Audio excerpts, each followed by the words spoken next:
Picture this. The year is 1782. You are 8,000 miles from home, drifting off the scorching Coromandel coast of India. Your ships are shattered, the masts splintered, the rigging torn to ribbons by cannon fire. Your crews are bleeding out on deck slick with salt and blood. And the Royal Navy, masters of this ocean, is hunting you. But you are not British. You are French. And your admiral, a man his enemies called one of the most dangerous commanders Britain had ever faced, is just getting started. To truly understand that brutal, desperate scene off the coast of India, the shattered timbers and the blood-soaked decks, we must first look west. We must look to the tobacco fields of Virginia, the frozen forests of Quebec, and the opulent, humiliated chambers of Versailles. The conflict that would send French ships 8,000 miles to die in the Indian Ocean was never just about American independence. For France, this was a global war of revenge. It was a chance to settle the agonizing, generation-defining debts of the conflict that had come before. The 7 Years' War.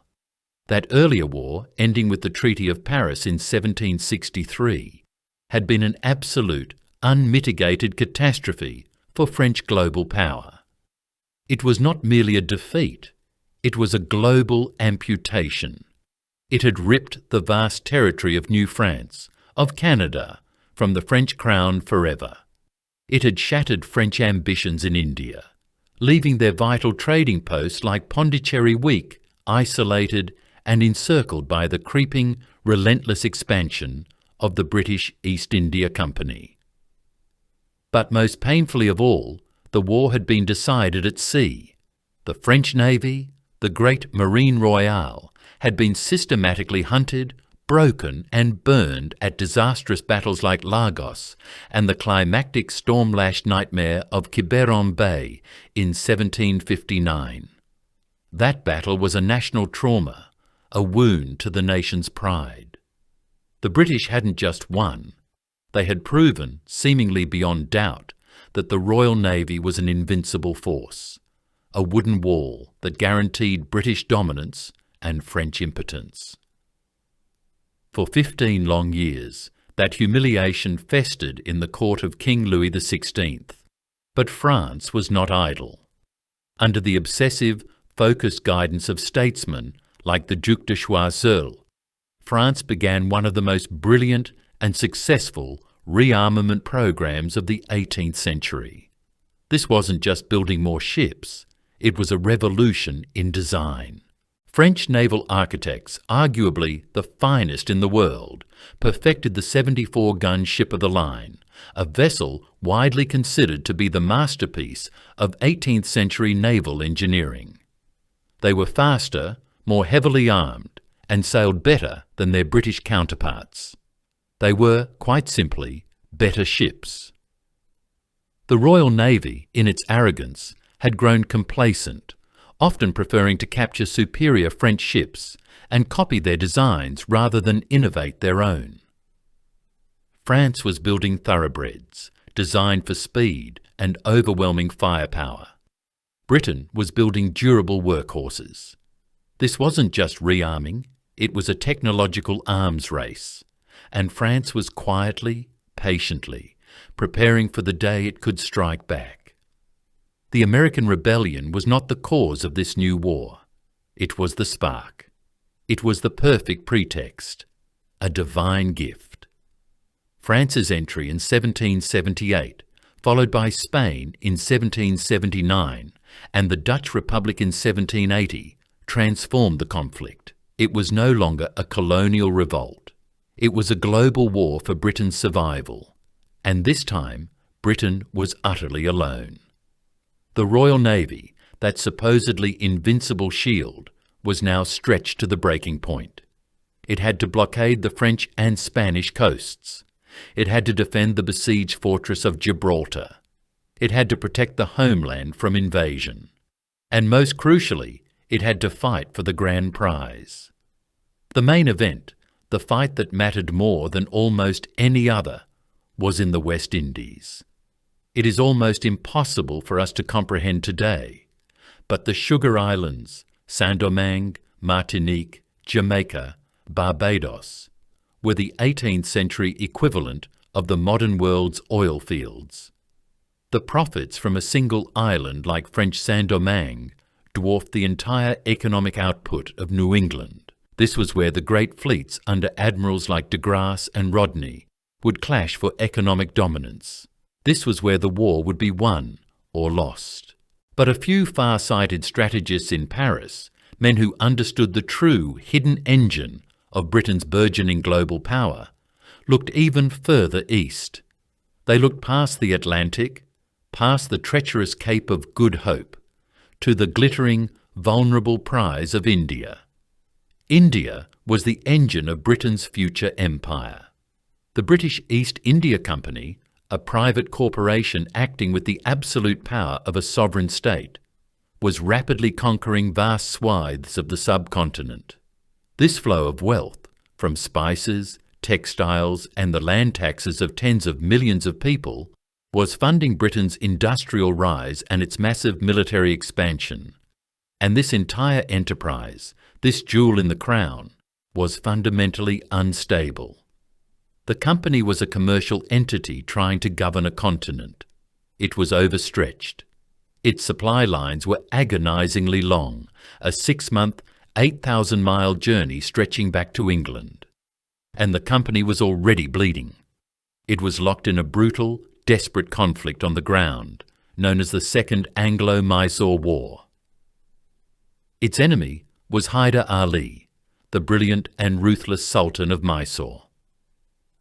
Hyder Ali was a military genius, a man who had forged a modern army trained by French mercenaries, and he was France's ally.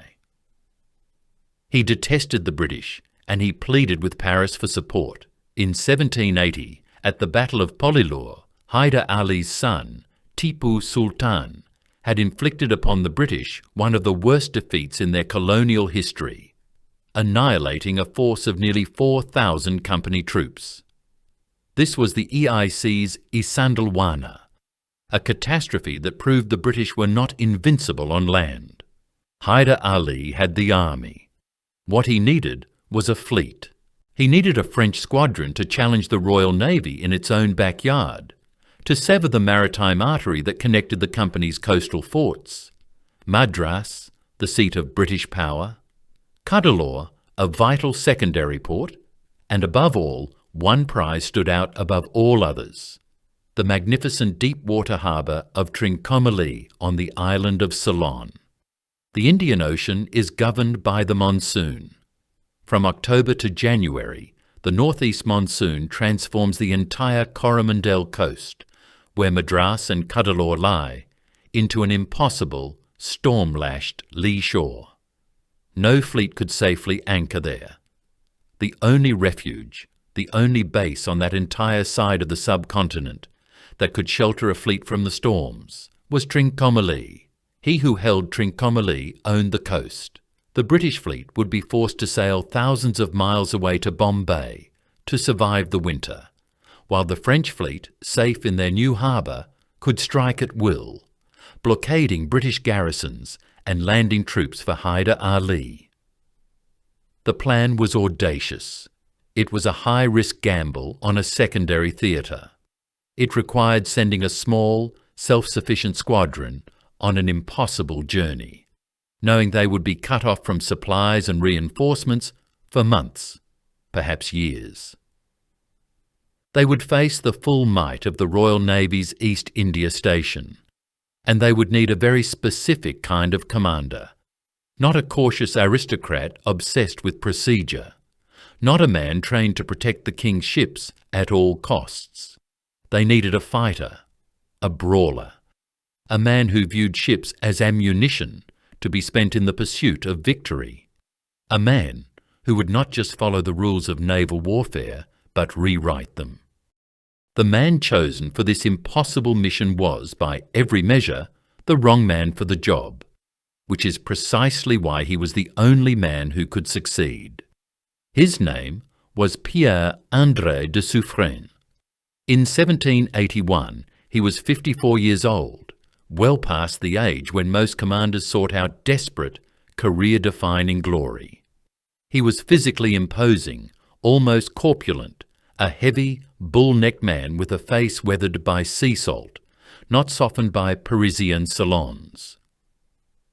He was famously crude, impatient, and possessed a fiery Provençal temperament that made him utterly terrifying to his subordinates.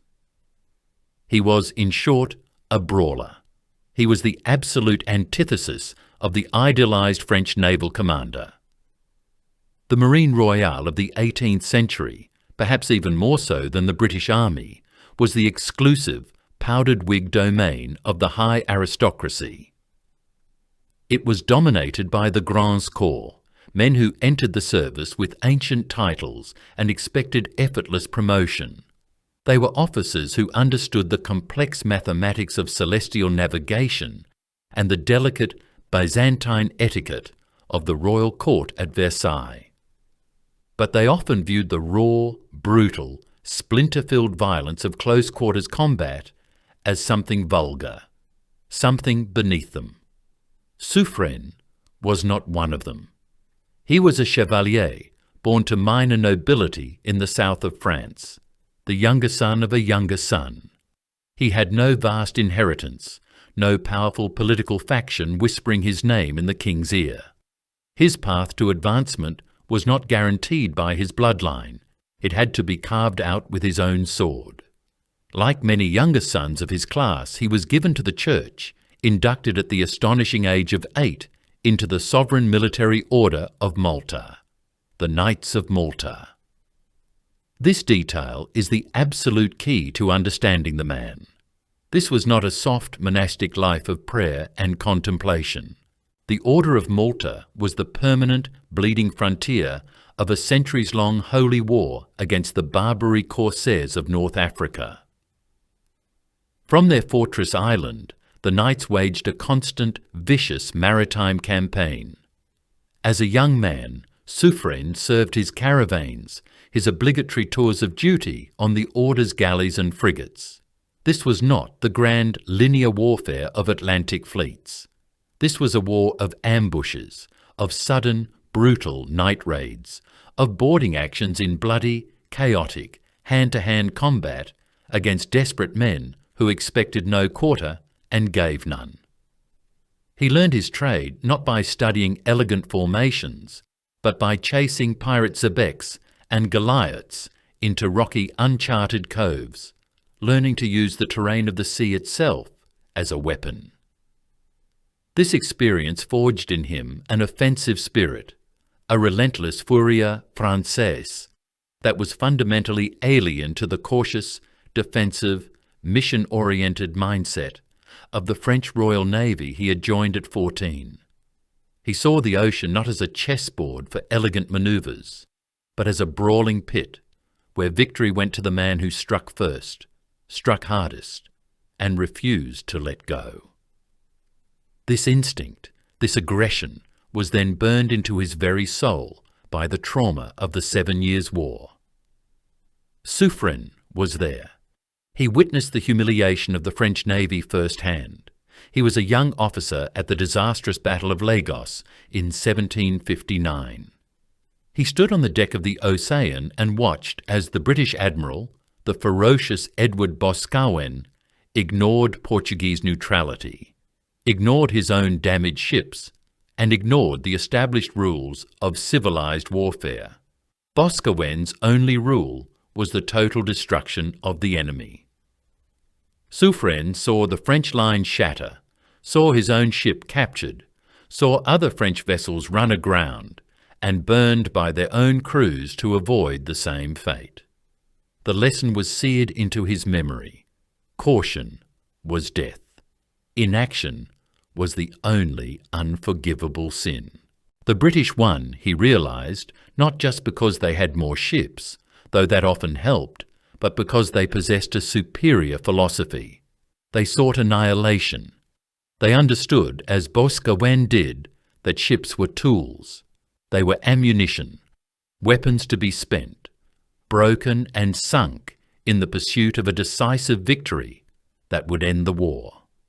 His own commanders, by contrast, seemed obsessed with preserving their beautiful, expensive ships, with fulfilling the mission without fighting, with returning to port, with their paintwork unscratched and their crews intact, claiming a strategic success even as the enemy fleet sailed away unharmed. Suffren developed a profound, simmering contempt for this entire doctrine. He despised the captains who prioritized their vessels over victory. This, naturally, made him a difficult subordinate.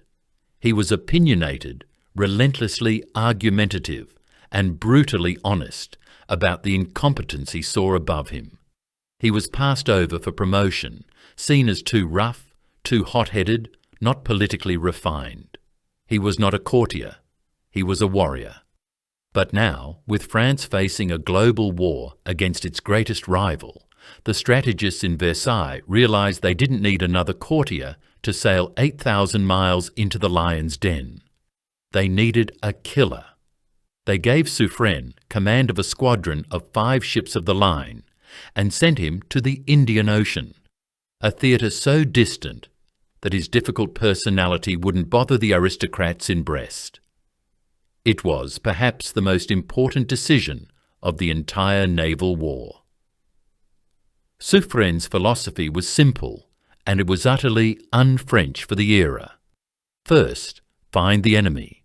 Second, attack the enemy. Third, never let them go. He did not care about the long, elegant lines of battle that admirals obsessed over. He did not care about the formal rules of engagement.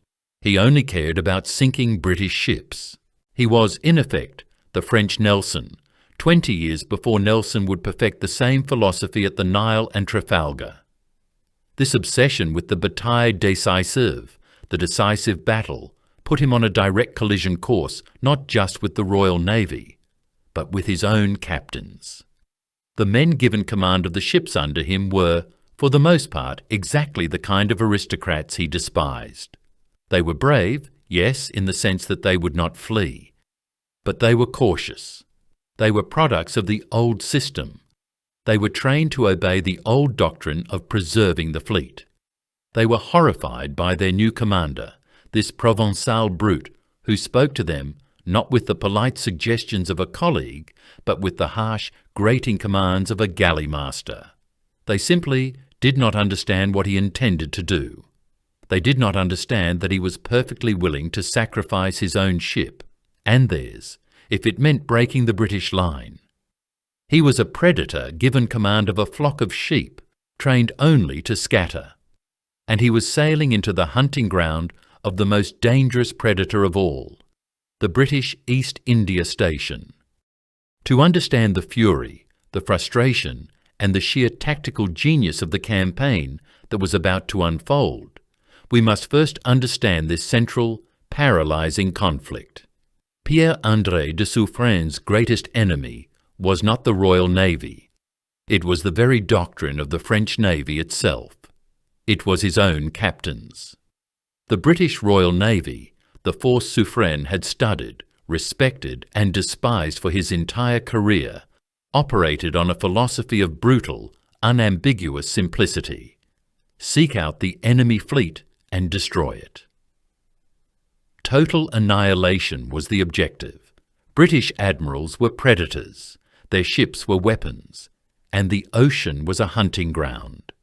An enemy fleet that still existed at the end of the day was, in their view, a mission failed. This aggressive doctrine was drilled into every captain, woven into the very fabric of the service. It was codified in the fighting instructions, and most terrifyingly, in the Articles of War. These articles compelled engagement. They made failure to do one's utmost in the face of the enemy a capital crime. This was not a theoretical threat.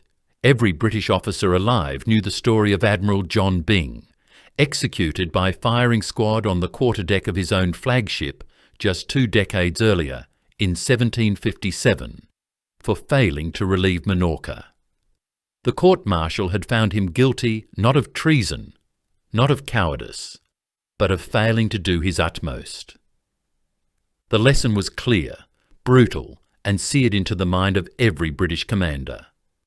Failure to fight was a far greater sin than defeat in battle. This created a culture of violent, often reckless, but incredibly effective aggression. They were trained to sail toward the sound of the guns. They were trained to use their advantages, like superior short-range gunnery. Their crews relentlessly drilled in the rapid firing of their carronades to get close, pound the enemy hull into splinters, kill the gun crews, and then board. This was the philosophy of an island nation, a nation whose wooden walls were not just a military branch, but the literal and psychological guarantee of its survival. France, by contrast, was not an island. France was a continental power, defined and threatened by its two vast, vulnerable land borders. The existential threat to Paris came not from the sea, but from the massed armies of Austria, Prussia, and the German states. France's destiny, its survival, had always been decided by its vast armies on the fields of Flanders, Germany, and Italy. The army was the senior service. The navy, the Marine Royale, was its supporting tool. The fleet's primary purpose was not to win wars, but to enable the army to win. This was the doctrine of the mission. A French admiral's objective was not the enemy fleet. That was merely an obstacle, a dangerous variable to be managed. His true objective was the convoy he was protecting, or the army he was landing, or the port he was blockading. If he could achieve that mission without fighting, by outsailing or outmanoeuvring the British blockading squadron, it was considered the highest form of victory. A battle was seen as an unnecessary risk. It was a potential disaster.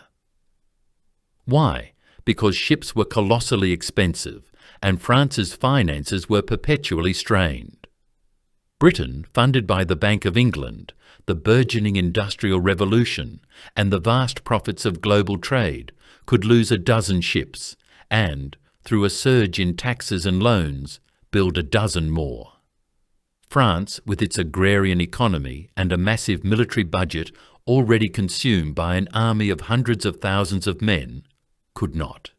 A lost fleet was an irreplaceable, strategic catastrophe that might take a decade to rebuild. This philosophy dictated everything, right down to the training of the gun crews. British gunners were trained to fire low on the down roll of the ship. Their target was the hull.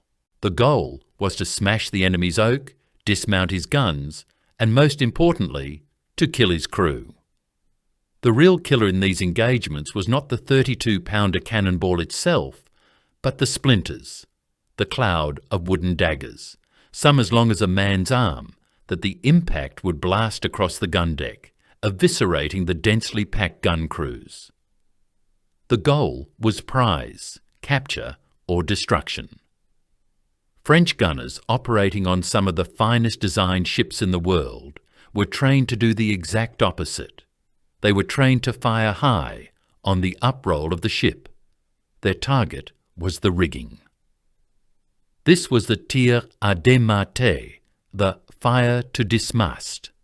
Their goal was not to destroy the enemy ship, but to immobilize it, to shatter its main topmast, to shred its vital topsails, to sever the rigging that controlled its maneuver. An enemy ship that was dead in the water, unable to pursue, was an enemy neutralized. The French vessel, often faster and with its own hull intact, could then sail away majestically, its mission achieved. This doctrine led to decades of frustrating, inconclusive battles. The French fleet would engage, inflict significant damage on the British rigging, and then use their superior speed to disengage and vanish over the horizon. They would claim a strategic victory. The convoy had gotten through. The troops had been landed. The British, left fuming on a damaged fleet, but in control of an empty patch of ocean, would claim a tactical victory, as the enemy had fled the field. This was warfare by naval architecture and political prudence. It was civilized. It was cautious. It was logical. And Suffren hated it. He hated it with every fibre of his being. He had seen this doctrine fail at Lagos. He knew, with the certainty of a man forged in combat, that this was a losing strategy. It was institutionalized cowardice, dressed up as strategic prudence. He saw, with perfect clarity, that you could never win a war by avoiding a fight. And this was the doctrine, the mindset, that Pierre André de Suffren, the brawler from Malta, was about to collide with. He was a British admiral in a French uniform. He believed in annihilation. He believed, as Boscawen and Hawke did, that the only good enemy ship was a captured enemy ship, or one burning on the horizon. He was given command of captains who were the literal embodiment of the old system.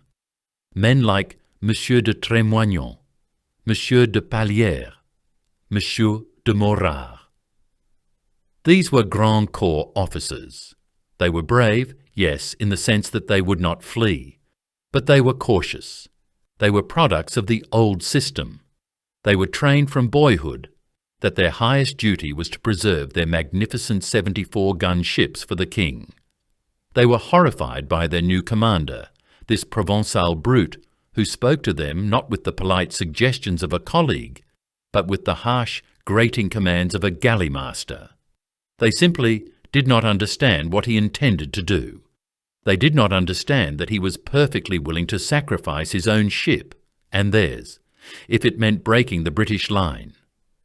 They saw him as a crude, impulsive social inferior, a Maltese who didn't understand the subtleties of grand strategy.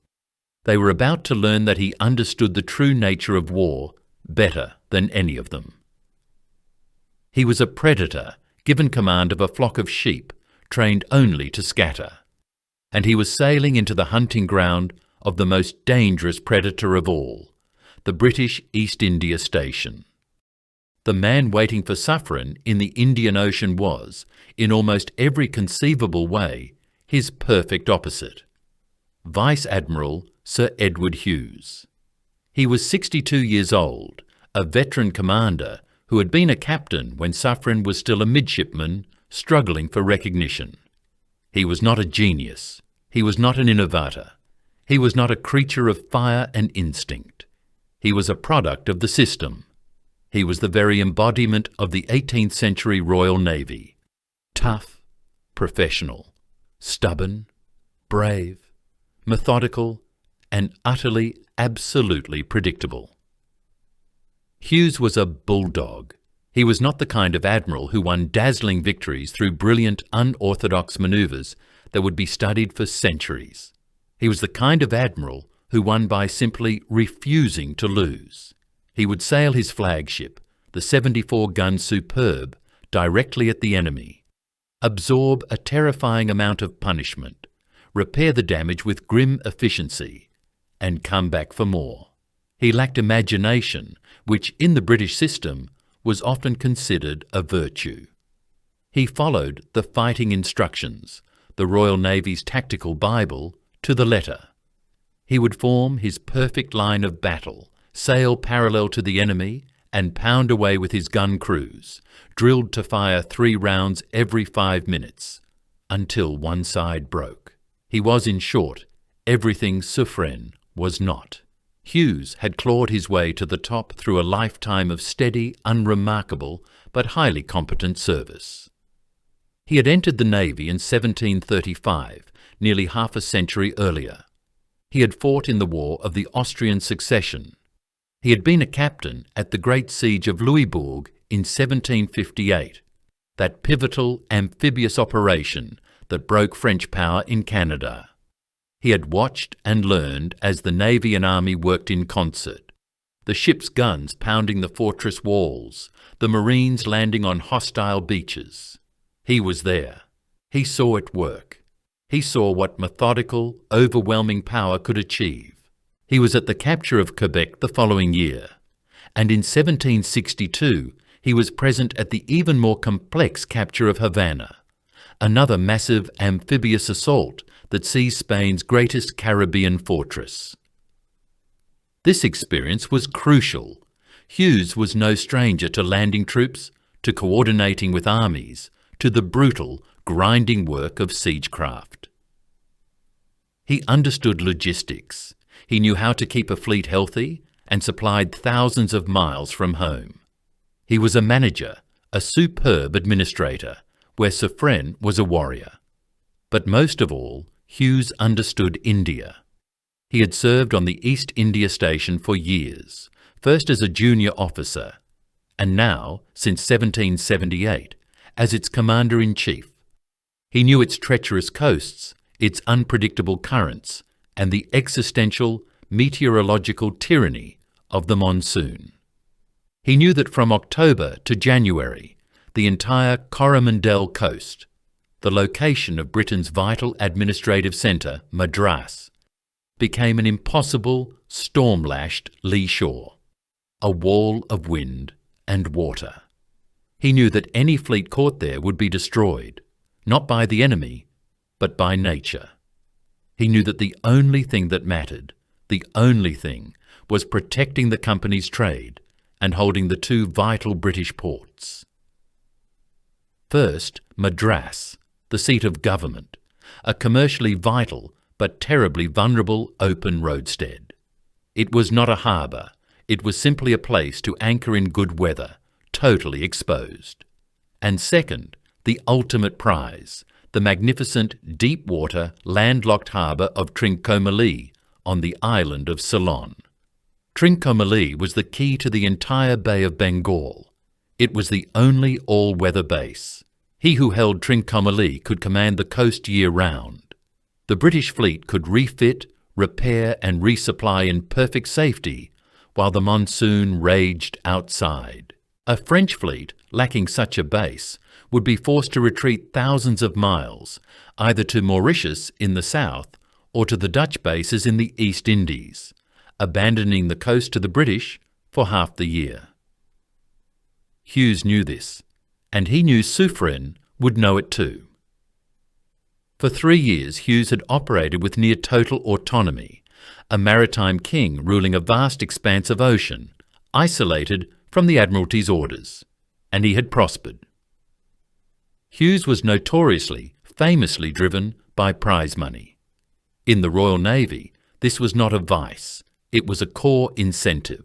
When an enemy ship was captured, its value, the ship, its guns, its cargo, was assessed, and the resulting prize money was distributed among the victorious crew. The Admiral took the largest share. Hughes, operating along the world's richest trade routes, had become fabulously wealthy. This command in India was to be his last. It was his crowning achievement, his final opportunity to secure a fortune that would make him one of the richest men in England.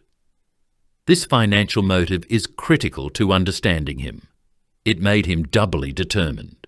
He would protect Britain's commercial interests because they were his interests. He had everything to lose. And now this Suffren, this hot-headed Provençal brawler, was sailing into his private hunting ground to threaten it all. Hughes's fleet was not a second-rate force. He commanded a corps of 9, later 11, ships of the line, including his flagship Superb and other powerful 74s like the Exeter and the Monmouth. And his ships possessed a revolutionary technological advantage that Suffren's squadron lacked: copper sheathing. The hulls of his ships were clad in thousands of overlapping copper plates. This innovation, only recently adopted by the Royal Navy, was a war winner. It prevented the growth of the thick choking mats of weed and slime that dramatically slowed ships down on long voyages. More importantly, it protected the wooden hulls from the teredo navalis, the shipworm that thrived in warm tropical waters and could literally eat a ship's hull from the inside out, turning sound oak into a fragile, sponge-like honeycomb. Suffren's ships, lacking this protection, would grow slower and weaker with every month they spent at sea. Hughes's ships remained fast and clean. This gave him a mobility advantage that, on paper, should have been decisive. He could choose when and where to fight. He could outrun Suffren, or he could catch him. His crews were also hardened veterans, drilled relentlessly in the standard British fashion, confident in their admiral and their system. The stage was therefore set for a fascinating, brutal clash of philosophies. On one side, Hughes, the old, wealthy, methodical bulldog, a defender of the status quo, trusting in his superior technology, his disciplined crews, and the ironclad rules of the fighting instructions. He had secure bases. He had the full backing of the East India Company. He knew the waters. He was predictable, but he was also unbreakable. On the other side, Suffren, the fiery, relatively poor, impulsive brawler, an innovator who despised the rules, leading a fleet that was technologically inferior, lacking a secure base, and commanded by captains who secretly thought he was insane. It was the irresistible force against the immovable object, and these two men, these perfect embodiments of their respective navies, were about to collide in a series of 5 savage, bloody, and utterly forgotten battles that would test both admirals and both systems to their absolute limits. The first encounter would not be long in coming. The first confrontation was not long in coming. It arrived on February 17th, 1782, off the coast of Cedras, just south of the vital British port of Madras. Admiral Hughes was in the process of moving, his fleet of 9 ships of the line encumbered by a convoy of vital importance. This was not a treasure fleet, but something arguably more valuable. Transports carrying thousands of British regular troops and crucial war materials, reinforcements destined for the beleaguered garrisons that were the lifeblood of the East India Company's desperate war against Hyder Ali. Hughes's formation, therefore, was not the perfect, rigid wall of oak the Royal Navy preferred in a fleet action. It was necessarily scattered, prioritising the safety of these vulnerable transports over a textbook battle formation. He was a shepherd, not a hunter, and this made him vulnerable. For Suffren, who had been hunting him relentlessly since arriving in the theatre, this was the moment. This was the divine opportunity. His lookouts had spotted the British sails, and as his squadron closed, the strategic picture became beautifully, perfectly clear. He had the weather gauge. This, in the age of sail, was the key that unlocked the battle. It meant he held the initiative. He was upwind. He could choose how to attack, where to attack, and when. Hughes, downwind, his movements constrained by his slower transports, could only react. He was forced to respond to the Predator's moves. Suffren, standing on the high quarterdeck of his flagship, the magnificent 74-gun Eros, raised his telescope. He saw the British line, disorganised and stretched thin. But his eyes, the eyes of a brawler from Malta, did not see the whole fleet. He saw the weak point. The last 5 ships in the British rear. They were lagging. They were isolated. They were, he judged, disordered from the complex task of protecting the convoy. This was the target. Here, in the oppressive, humid heat of the Indian Ocean, Suffren conceived the very tactic that Horatio Nelson would later use to achieve immortality at the Battle of the Nile, and again at Trafalgar, nearly 2 decades later. It was brilliant. It was simple. It was lethal. He would not engage in the traditional gentlemanly duel. 1 French ship against 1 British ship in a long parallel line, blazing away at each other from a respectful distance until something broke or night fell. That was the French doctrine he despised. That was the doctrine of indecisive failure. No. He would use his speed and the initiative granted by the wind. He would lead his entire squadron of 12 ships of the line down onto the exposed British rear.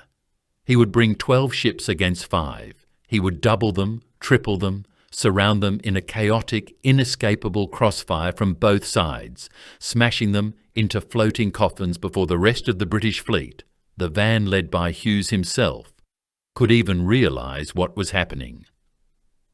Before they could beat their way back upwind, tacking slowly and agonisingly against the elements to try and save their comrades.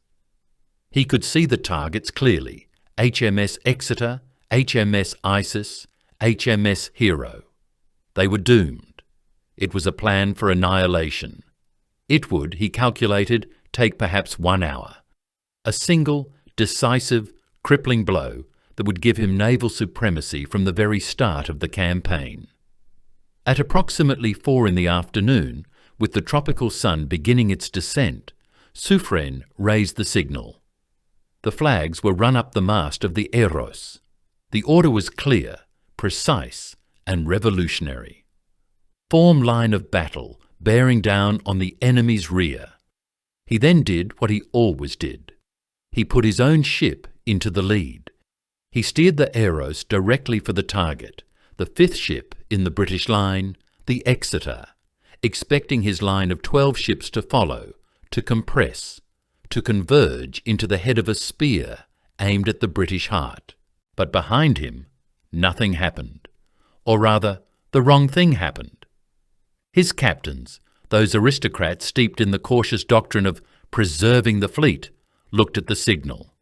They looked at their commander, this Corse Provençal, charging off like a madman, and they could not, or would not, understand. Attack the rear, concentrate the entire squadron on just 5 ships. Surely that was a mistake. That was not how war was fought. The signal must have been garbled. The proper, civilised way to fight was to engage the enemy ship for ship, centre to centre, van to van. That was the rule. That was the doctrine. You formed a line parallel to the enemy's line and engaged your opposite number. That was la ligne de bataille. So, one by one, they ignored Suffren's real intention. His vice-admiral, Monsieur de Trémoignon, rigidly followed the old tactic, sailing his ship, the Hannibal, parallel to the British centre, far away from Suffren's point of attack, opening fire at extreme, ineffective range, perhaps 2,000 yards. It was a complete waste of powder and shot. Other captains, seeing their second-in-command do this, conformed to his movement, not their commanders. The magnificent compressed fist Suffren had envisioned unravelled into the same long, weak, indecisive line he had spent his career despising. The spearhead dissolved into a wet noodle. Suffren found himself almost alone, charging the British rear with only his flagship and perhaps 2 or 3 other loyal captains who had grasped his intent. He was furious. He was apoplectic. He was now horribly outgunned, leading a charge with a handful of ships against 5 British vessels, and the flagship of Admiral Hughes himself, who, seeing the danger, was racing back to the fight. But Suffren was committed. He was the brawler. He would not turn back. The Haro smashed into the fight. The fighting was brutal, exactly the kind of chaotic melee he relished.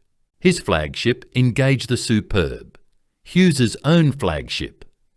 The Exeter, a 64-gun ship, was caught and nearly destroyed, fighting off as many as 3 French ships at once, suffering over 100 casualties in a matter of minutes, its captain killed. The Superb itself was badly damaged.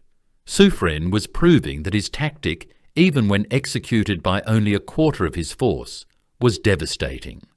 But the opportunity was lost. His captains firing harmlessly at long range in the centre had given Hughes the one thing Suffren had tried to deny him: time. Time to react, time to organise, time to escape. The sun began to set. Hughes, the stubborn bulldog, had endured the shock, stabilised his line, and begun to slowly pull away into the darkness, his precious transport safe. The battle was, technically, a draw. Suffren had captured some British transports earlier in the day, which he would later spin as a victory for the politicians in Paris. But for Suffren, it was a bitter, agonising defeat. He had held a complete, war-changing victory in the palm of his hand. The Royal Navy had been vulnerable, exposed, and he had the perfect plan. And his own commanders had snatched it away from him. Their rigid adherence to outdated, cautious doctrine, their inability to see the genius of his manoeuvre, had cost him the battle. As the British fleet disappeared into the night, Suffren paced the deck of his shattered flagship. He was not just angry, he was incandescent. He wrote in his log, his pen practically cutting the paper, that his captains had understood tactics as if I were speaking Greek. He knew now, with chilling certainty, that Admiral Hughes was not his only opponent. He would have to fight the Royal Navy and the Marine Royale at the same time. Hughes did not wait. After the inconclusive and frustrating brawl at Sadras, he sailed his squadron north to the British stronghold of Madras. His ships, scarred but not broken, were immediately swarmed by the full resources of the East India Company's primary base. Carpenters, shipyard workers and riggers, many of them highly skilled local craftsmen, swarmed the hulls. They worked day and night, their hammers echoing across the water as they caulked the shot holes, patched the planking and fished the wounded masts with fresh timber. Riggers, like spiders on a vast web, climbed the masts, replacing the shredded network of ropes and sails that had been savaged by Suffren's tir à démarrer. His magazines were methodically refilled with barrels of gunpowder, tons of iron shot, and the devastating close-range canister. His crews, the hard-bitten veterans of the East India Station, were rested, fed fresh provisions, and their ranks filled out with new recruits. This was the crushing advantage of a secure, well-stocked naval base. Suffren, by contrast, had no such luxury. He was a nomad admiral, a warrior king without a kingdom. He was forced to make his makeshift repairs in the open, unprotected roadstead of Pondicherry, a French port that was little more than a trading post, lacking the deep water facilities, the dry docks, the vast storehouses of a true naval yard. His ships, still bearing the raw, open scars from the encounter at Sadras, were patched up at sea, or anchored where the wind and waves still rocked them. His riggers had to cannibalize supplies, stripping one ship to repair another. His carpenters had to make do with green, unseasoned wood that would warp and splinter under fire. His crews, stretched thin by sickness, combat, and the oppressive, soul-sapping tropical heat, found no rest. And now, Suffren was no longer just a hunter. He was an escort. He was responsible for a slow, vulnerable, and absolutely critical convoy of transports. These ships were the key to the entire campaign. They were not carrying gold or spices. They carried the heavy siege artillery, the 24-pounder cannons, the mortars, the thousands of barrels of gunpowder, the very material of war, that his ally, Hyder Ali, desperately needed to capture the heavily fortified British fortress of Cuddalore. If Suffren failed to deliver these guns, the entire land war, the entire grand strategy of distracting the British and reclaiming India, could stall and die. He was a warrior forced to be a shepherd. On April the 12th, 1782, near the coast of Ceylon, the two fleets sighted each other once again. The cry from the masthead echoed across the decks. Sails, sails to the westward. Hughes, the bulldog, was on the hunt. He had 11 ships of the line, a powerful, cohesive force, fresh from the docks of Madras. He saw Suffren's squadron, now 12 strong with the arrival of a reinforcement, but he also saw what they were protecting: the clumsy, wallowing transports, struggling against the current. This was his chance. He was not a tactical genius, but he was a fighter, and he knew his duty. He would not let this convoy, these vital sinews of war, reach the enemy. He would destroy them. The wind was shifty, unreliable, blowing from the east, but Hughes had the advantage of a repaired squadron against a weary one. He signalled for his fleet to form line of battle and bear down. Suffren, seeing the British approach, was caught in the classic admiral's trap. He could not run, or he would abandon his convoy. He could not fight a simple defensive battle, or his captains would revert to their cautious doctrine. He had to seize the initiative, even as the defender.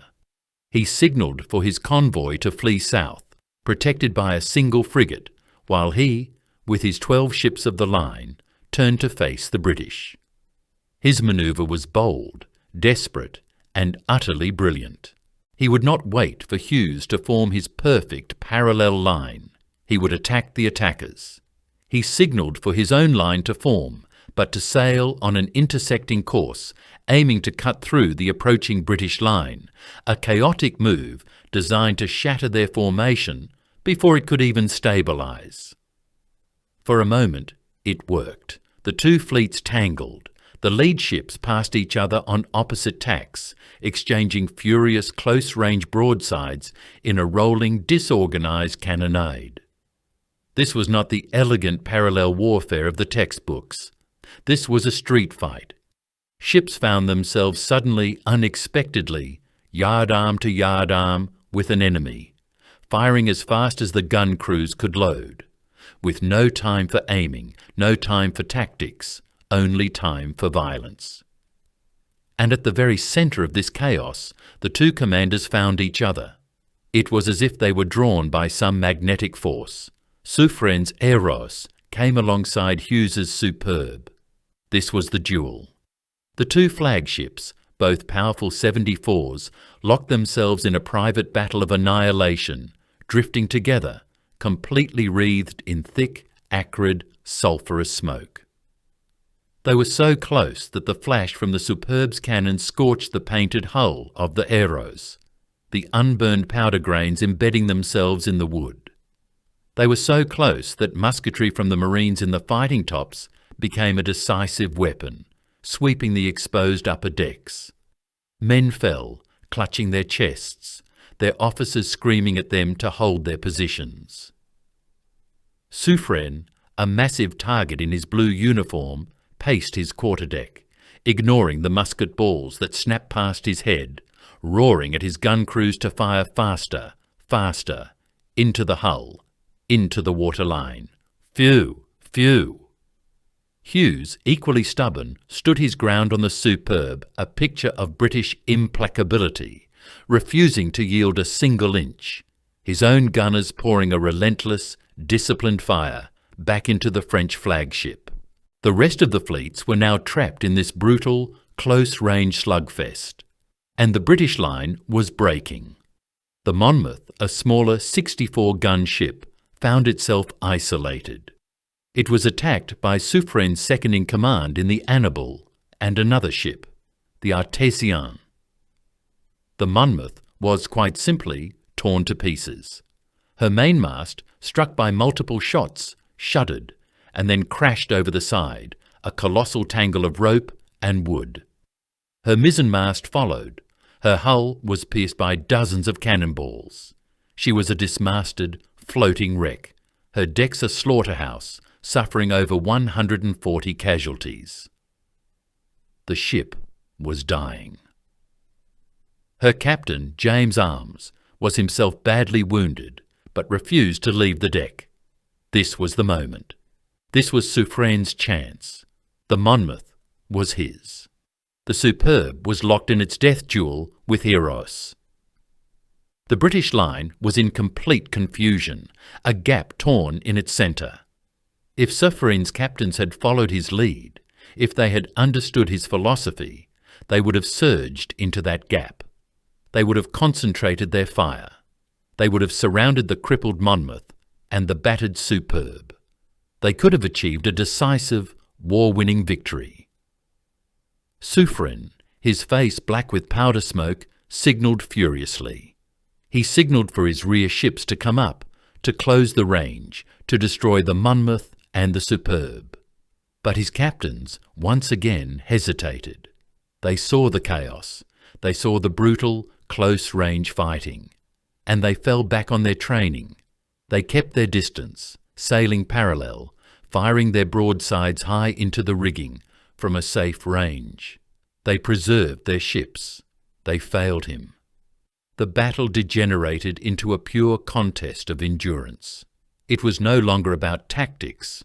It was about which side's carpenters could plug holes faster, which side's gun crews would collapse from exhaustion first. Both flagships were shattered. The Heroes had taken catastrophic damage, its wheel shot away, its mast threatening to fall with every swell. The Superb was in an even worse state, leaking badly, its gun deck slick with the blood of nearly 60 killed and 100 wounded. The Monmouth had miraculously survived, but it was a wreck that would have to be towed from the battle. All along both lines, ships were crippled, sails in tatters, hulls leaking. The smoke was so thick, the noise so constant, that commanders could no longer see or hear. The battle simply stopped. It did not end in a manoeuvre. It ended in mutual, total exhaustion.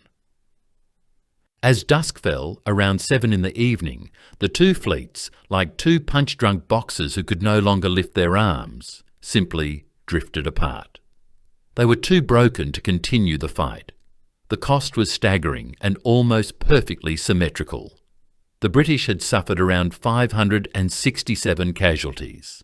The French had suffered around 592. It was a butcher's bill for nothing.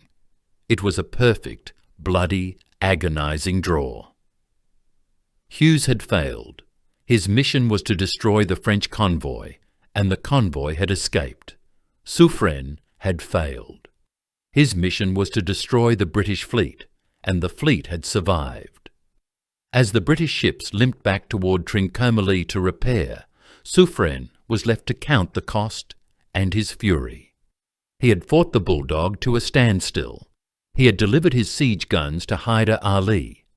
But his captains, his aristocratic, cautious captains, had once again denied him the annihilation he craved. The two fleets, both shattered and bleeding from the slugfest at Providian, had separated.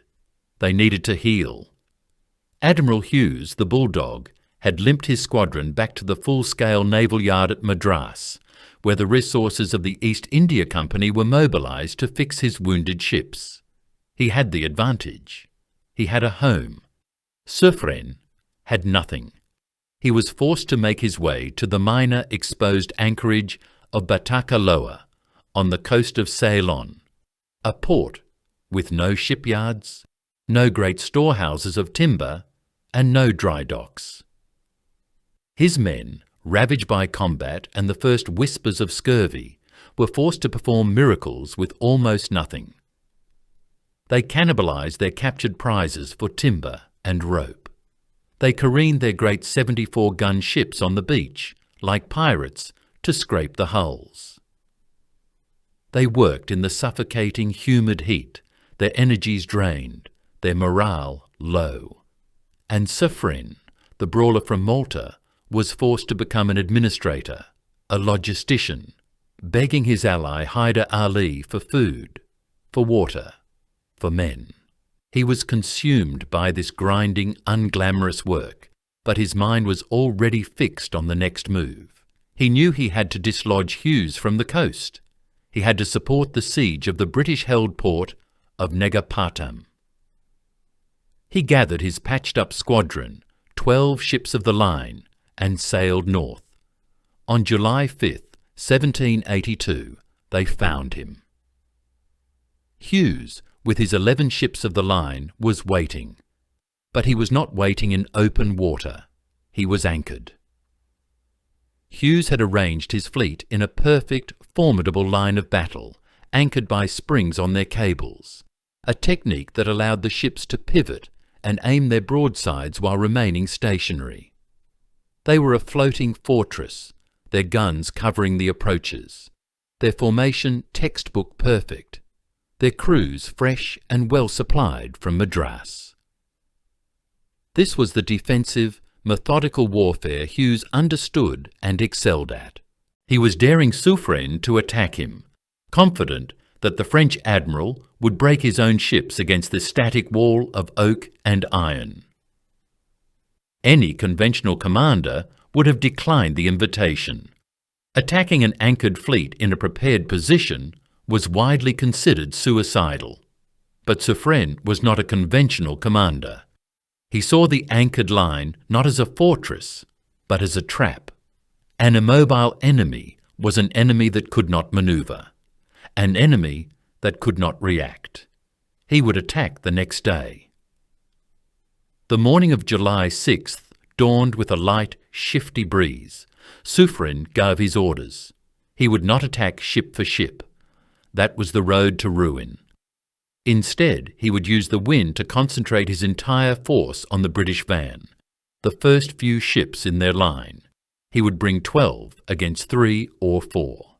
He would overwhelm them, annihilate them, and then roll up the rest of the British line at his leisure. It was, once again, the tactic of concentration, the Nelsonian touch.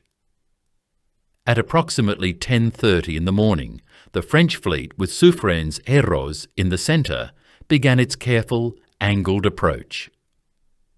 Hughes's anchored ships opened fire at long range, but the French came on steadily. The range began to close, and then, at the critical moment, the heavens intervened.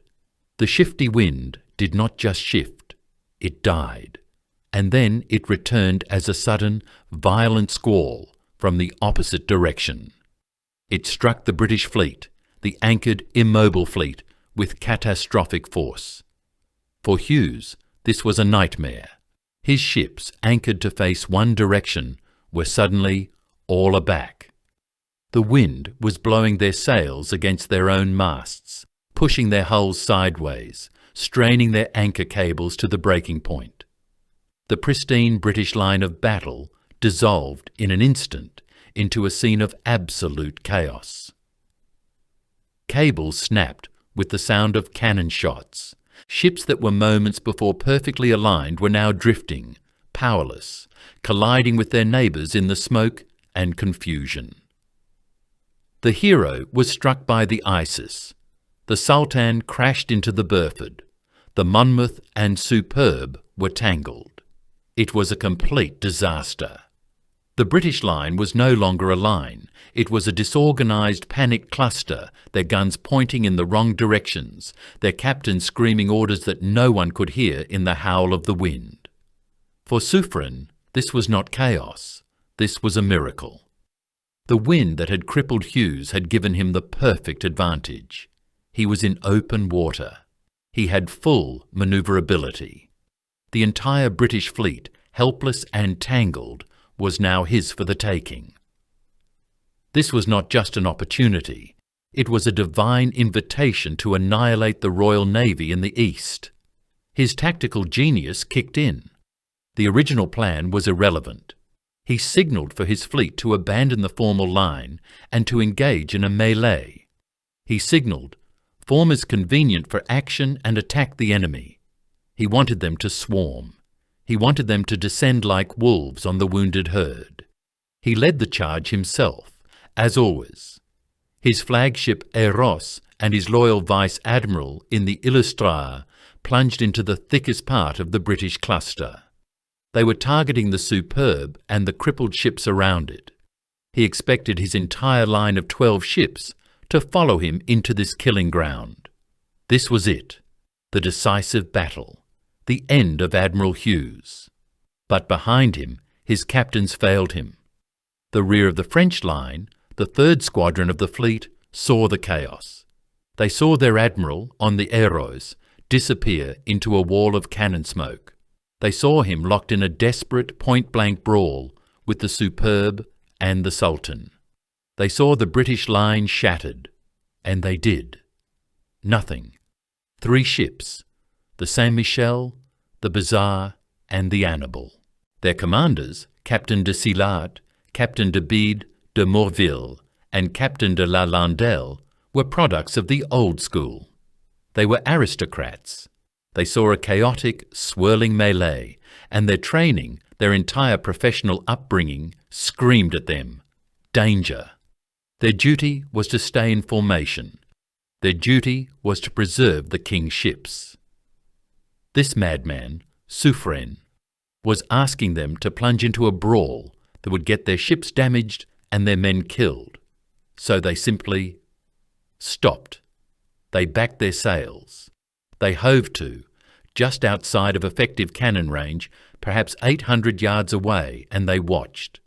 They watched as their commander fought a desperate battle of 6 ships against 9.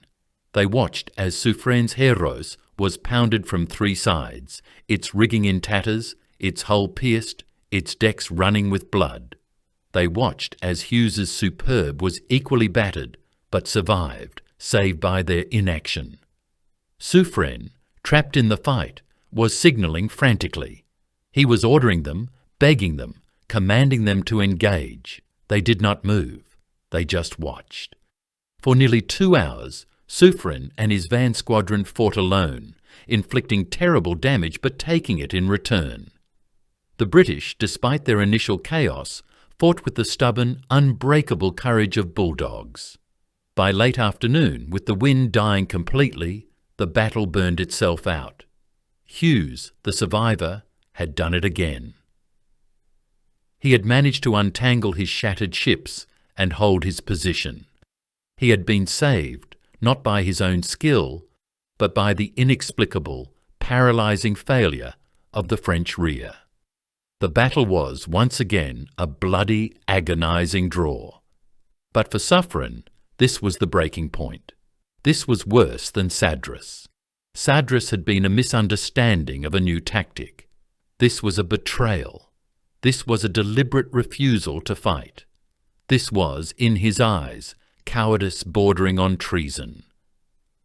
As the fleets drifted apart, Suffren's rage was cold, precise, and absolute. The moment his fleet anchored, he acted.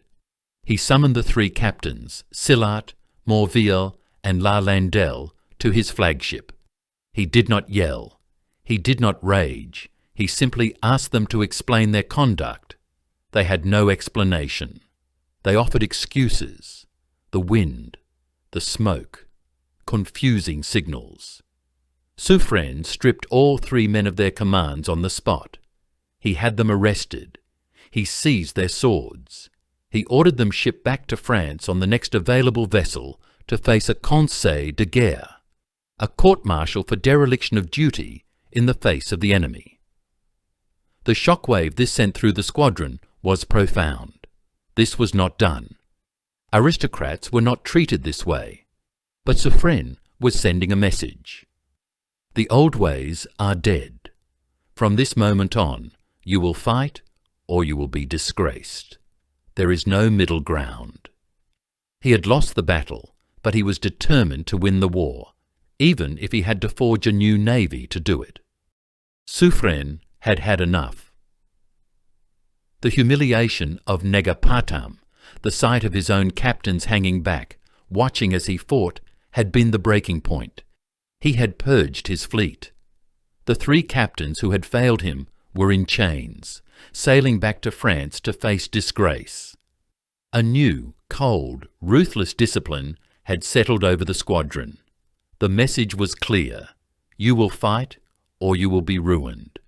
But this new, harder-edged fleet was still a fleet without a home. And the clock was ticking.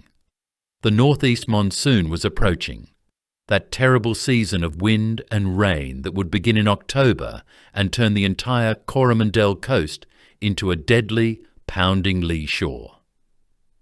Admiral Hughes knew it. He had retreated to the safety of Madras, confident that he had survived the campaign season. He would soon repair, resupply, and then, as the winds turned, he would sail for the ultimate safety of Bombay on the other side of India, leaving Suffren's squadron exposed, homeless, and forced to abandon the coast. Suffren would have to retreat thousands of miles to Mauritius or the Dutch East Indies, ceding the entire Bay of Bengal to the British for 6 months. It was the established, predictable, agonizing rhythm of the war in the East. But Suffren was not predictable. He looked at the calendar. It was late July. He had perhaps 6 weeks before the monsoon would end his operations.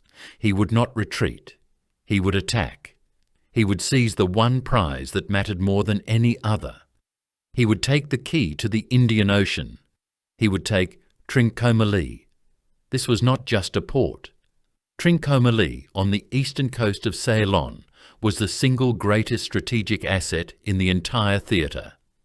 It was one of the finest natural harbours in the world, a vast, deep-water basin capable of holding the entire Royal Navy, and, crucially, it was perfectly sheltered from both monsoons. He who held Trincomalee owned the coast year-round. He could repair and refit in perfect safety while his enemy was being battered by storms 1,000 miles away. Hughes knew this. He had garrisoned it. But Suffren was gambling that Hughes would not believe a direct assault was possible.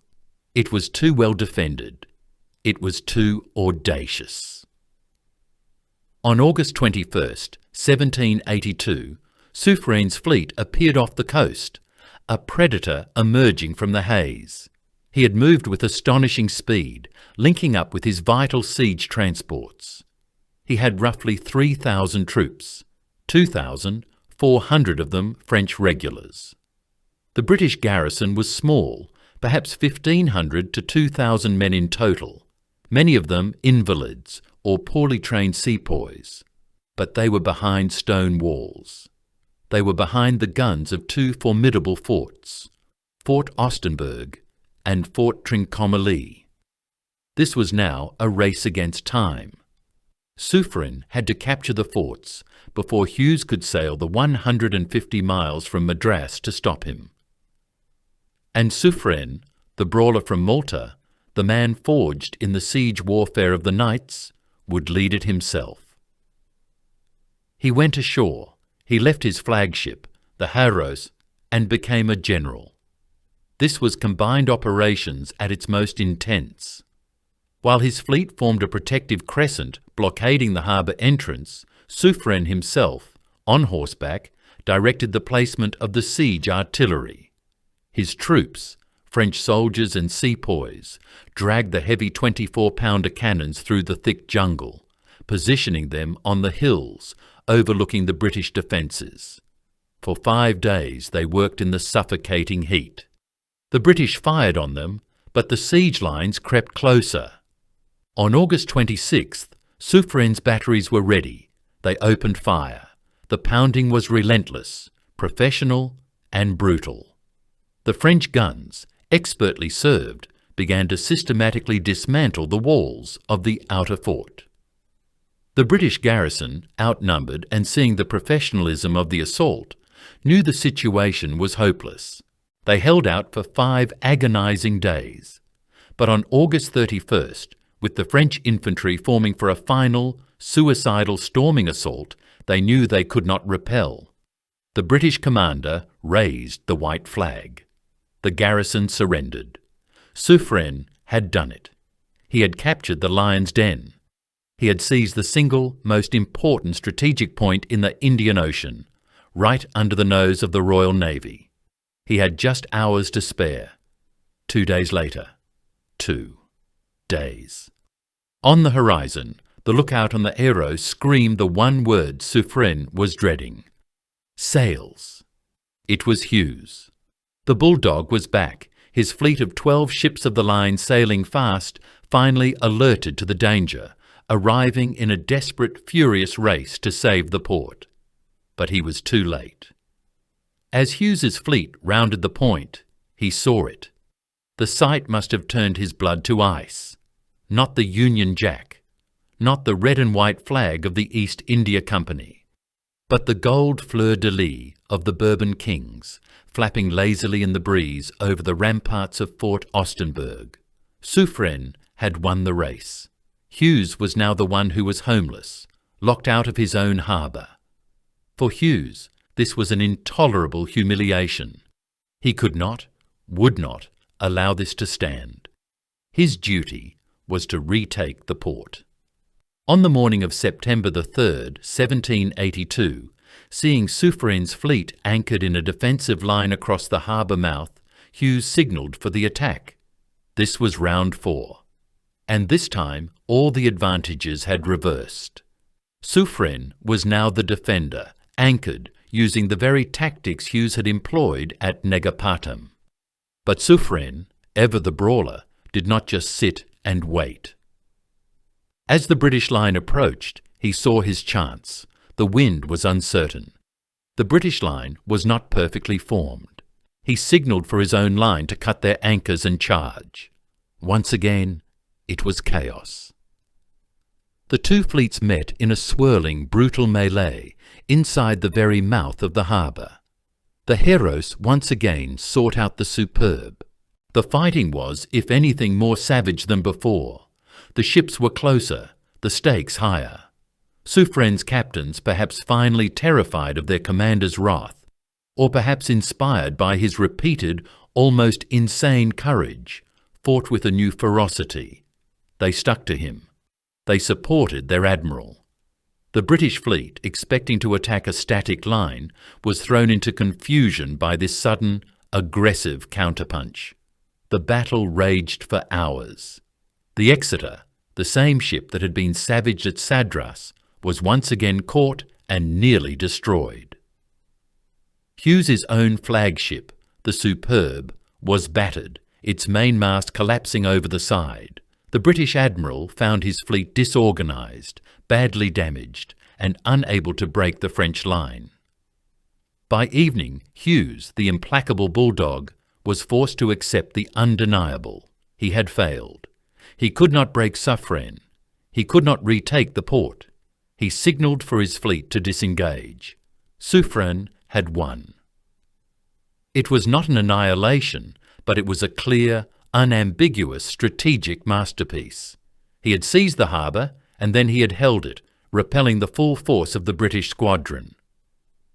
Hughes, his fleet shattered, his flagship dismasted, had no choice. The monsoon was coming. He had no base. He had to retreat, limping all the way to Bombay, abandoning the Coromandel coast entirely. Suffren was now the master of the Indian Ocean. The monsoon had passed. The season of storms had given way to the suffocating, predictable heat of the Indian spring. Admiral Hughes, having wintered his fleet in the safety of Bombay, returned to the Coromandel coast in April of 1783. He returned stronger than ever. Reinforcements from Britain, ships that had been freed up by the looming end of the American War, had finally arrived. The Bulldog was back, and this time his fleet numbered 18 ships of the line. He was not merely defending, he was attacking. Hughes had landed a powerful British army of over 10,000 men under the command of General James Stewart. Their target, the primary French stronghold on the coast, the fortified city of Cuddalore. The siege was underway, and it was brutal. The French garrison, commanded by the ageing Marquis de Bussy, was trapped. Stewart's army, methodical and well supplied, was digging siege trenches, pushing its artillery closer to the walls every day. The city was being pounded by land. And out at sea, Admiral Hughes and his 18 ships formed a perfect, suffocating blockade, cutting off all hope of reinforcement or resupply. Cuddalore was starving. Its garrison was ravaged by disease and dwindling ammunition. It was about to fall. Its fall would mean the end of all French hopes in India. It would mean the sacrifice of their ally, Hyder Ali's son, Tipu Sultan. It would mean the total, irreversible victory of the East India Company. Suffren, who had himself spent the winter repairing and refitting at his new hard-won base of Trincomalee, knew he had to act. He had to break the blockade. He had to save Debussy and the French army. But the odds, for the first time in this campaign, had finally, decisively, turned against him. When Suffren's fleet arrived off Cuddalore on June 13, 1783, the strategic picture was grim. Admiral Hughes was waiting for him. His 18 ships anchored in a perfect defensive line, protecting the transports that supplied the besieging army. Suffren, despite his desperate pleas to Paris, had received no new ships. He had only 15 ships of the line. He was outnumbered. He was outgunned. And his crews were dying. His squadron was a floating hospital. Months at sea without fresh provisions had taken their inevitable, horrific toll. Scurvy was rampant. Men with bleeding gums, their teeth loose in their sockets, their legs swollen and black, lay groaning in the hammocks below. His fighting strength was perhaps half of what it should have been. Hughes, by contrast, was fresh from port, his crews healthy, his ships fully supplied. For 7 agonizing days the two fleets stared at each other. They drifted. They manoeuvred. They were like two boxers circling, looking for an opening. But the wind was fickle, and Hughes, in his strong defensive anchorage, would not be drawn out. Why should he? He had the superior force, and every day that passed, Suffren's fleet grew weaker, the defenders of Cuddalore more desperate. Time was Hughes's greatest ally. Suffren's supplies were running low. His water casks were nearly empty. He had to force a battle. Now or fail. On June 20th, Suffren saw his chance. A steady sea breeze finally set in. He would not, could not, attack Hughes in his strong, anchored position. That would be suicide. He had to force Hughes to fight on his terms, in open water. He made a decision of breathtaking seamanship and audacity. He would steal the wind. In a manoeuvre that left the British captains watching through their telescopes in stunned disbelief, Suffren sailed his entire fleet on a converging tack between Hughes's anchored fleet and the shore. It was an act of supreme, calculated arrogance. He was deliberately placing his 15 ships in the most dangerous position possible, on a hostile lee shore, with the entire British fleet just hundreds of yards away. But in doing so, he achieved his one objective. He seized the weather gauge. He took the wind. Hughes was stunned. He was now downwind. The French admiral, the man he was blockading, was now dictating the terms. Hughes's anchored position was suddenly untenable. He had no choice but to cut his anchor cables, abandon his perfect blockade, and come out to fight. The chase was on. But Hughes, now with 18 ships, was confident. He formed his line. Suffren formed his. This would be the final test. This was round 5. The battle opened at approximately 4 in the afternoon. This was not a chaotic melee this time. This was a formal, brutal, ship-to-ship cannonade. The two lines sailed parallel, blazing away at each other. But Suffren had learned. His captains had learned. The men who had failed him at Negapatam were gone. The men who remained were veterans, forged in the fire of the last 4 battles. They were his men. They had seen his courage. They had endured his rage. And now they mirrored his aggression. Suffren, in the Eros, led his line. He concentrated his fire. He manoeuvred with a precision that was now instinctive. Hughes's Superb was, as always, in the thick of it, firing its broadsides with relentless, stubborn courage. But the French gunnery was superior. The British, despite their greater numbers, found themselves being systematically battered.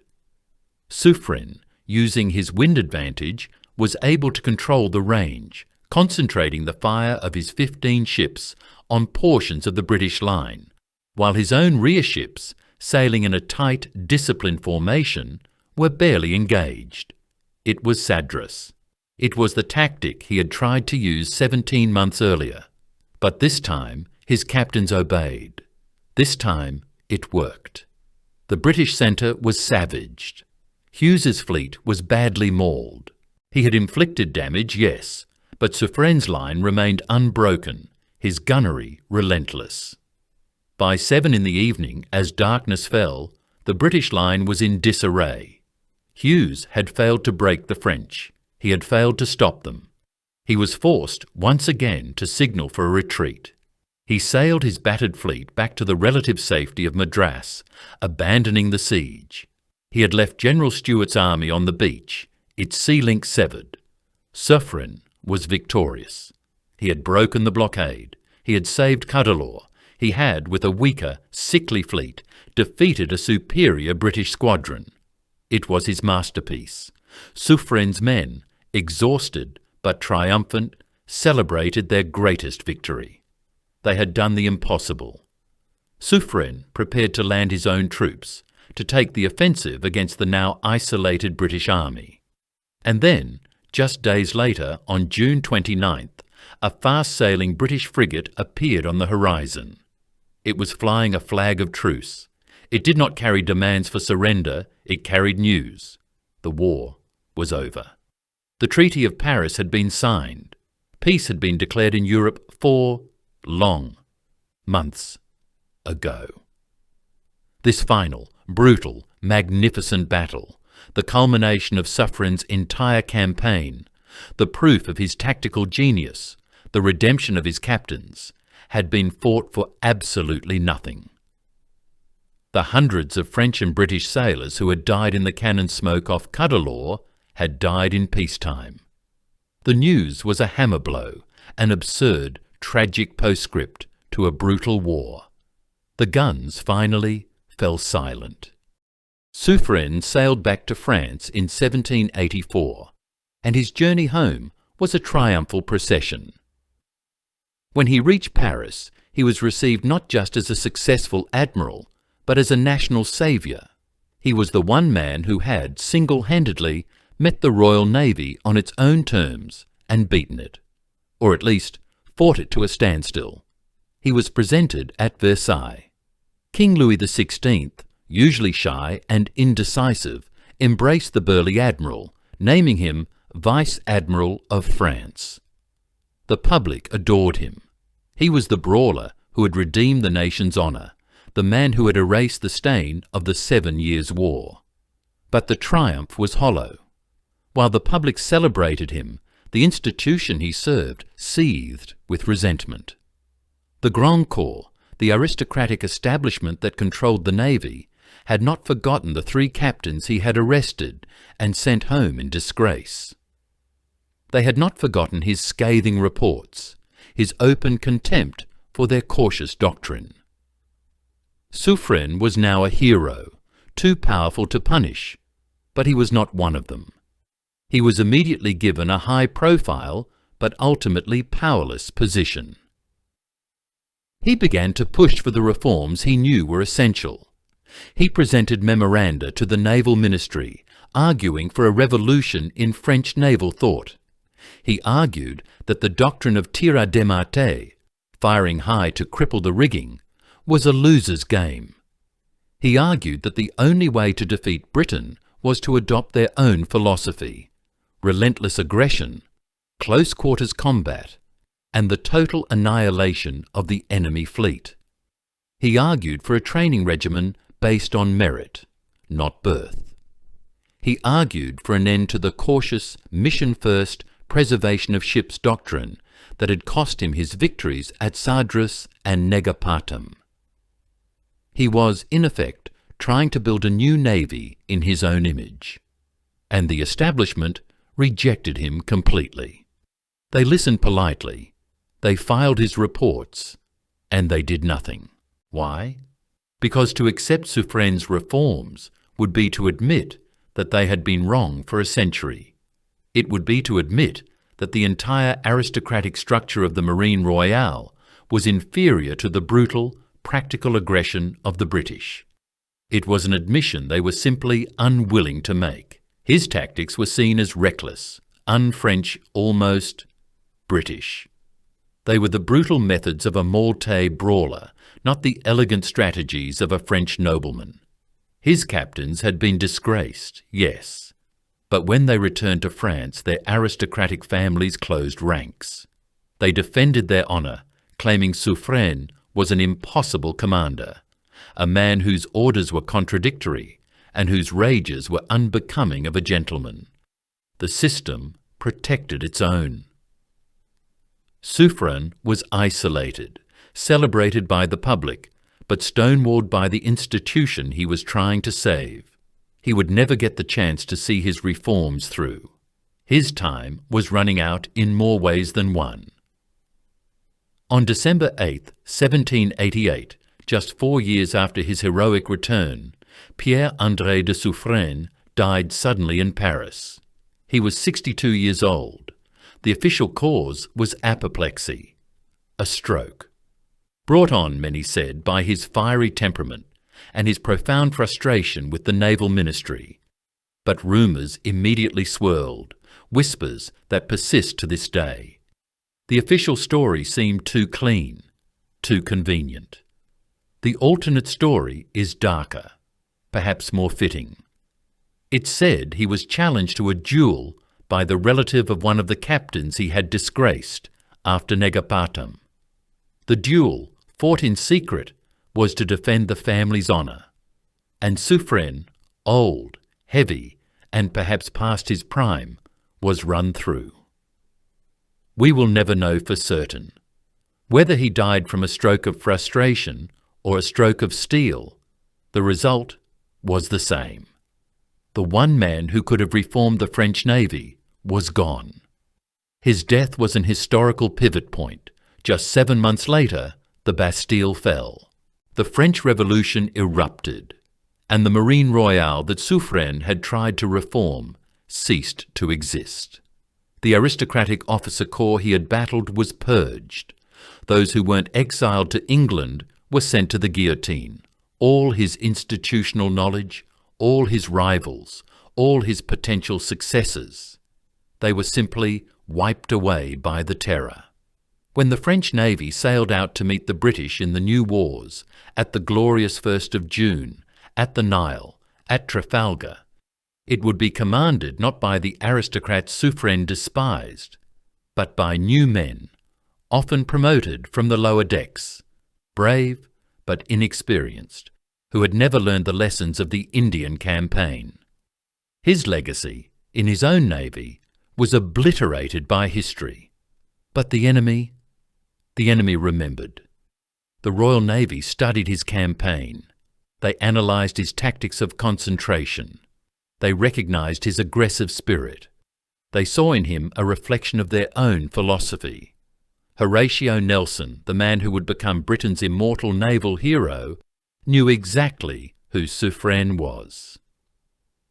Years later, when discussing the great commanders, Nelson is reported to have said of him, "I say, he was worthy of us." It is perhaps the highest praise one admiral could give another. The British, in their own way, understood Suffren better than the French ever did. So we return to that image.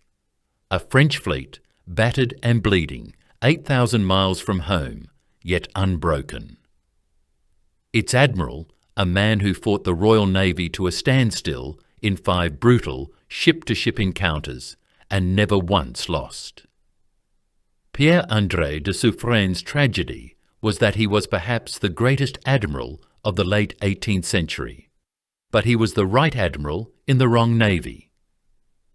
He possessed the aggressive, annihilation-seeking spirit of a Hawke, a Boscawen, or a Nelson. Yet he was trapped within a system that prized the preservation of ships over the winning of wars.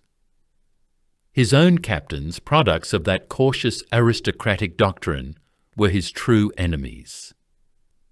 They were the anchor that held him back. They were the drag that cost him his decisive victories at Sadras and Negapatam. His entire campaign in the Indian Ocean serves as the ultimate proof of a terrifying concept for Britain. Their naval supremacy was never inevitable. It was not preordained. It was not the result of inherently better ships. The French 74s were, by many accounts, superior designs. It was not the result of braver men. The French sailors at Cuddalore and Providian fought with a desperate, savage courage. No. British dominance was the result of a doctrine, a culture, a philosophy of relentless, educated aggression that demanded total victory and punished inaction with a firing squad. Pierre André de Suffren was the one French commander who not only understood this doctrine, he embodied it. He tried to force this philosophy upon a navy that was not ready for it. He tried to teach lions to fight like wolves, only to find his lions were trained to stay in their cages. When he returned to France a hero, he was celebrated by the people, but his reforms, his demand to rebuild the navy in his own aggressive image, were buried by the very establishment he had embarrassed. Then the revolution swept it all away. His death, just months before the Bastille fell, ensured his lessons were never learned by the new French Republic. His institutional memory was guillotined along with the aristocrats he despised and the cautious captains who had failed him. And so, the French Navy would sail into the Napoleonic Wars without its most brilliant, most aggressive, most British of admirals. They would be led by men who had never learned Suffren's brutal lessons from the Indian Ocean. And they would meet Horatio Nelson. One wonders what would have happened at the Nile or Trafalgar if a man with Suffren's mind had been commanding the French line. But history is built on what did happen, not what might have been. In the end, Suffren remains a paradox, the forgotten rival, the admiral who proved that France could beat the Royal Navy, but who was ultimately defeated by his own side. He remains forever the brawler from Malta, the right man, in the wrong uniform, at the wrong time, his flagship Eros sailing defiantly into the smoke, a testament to what might have been.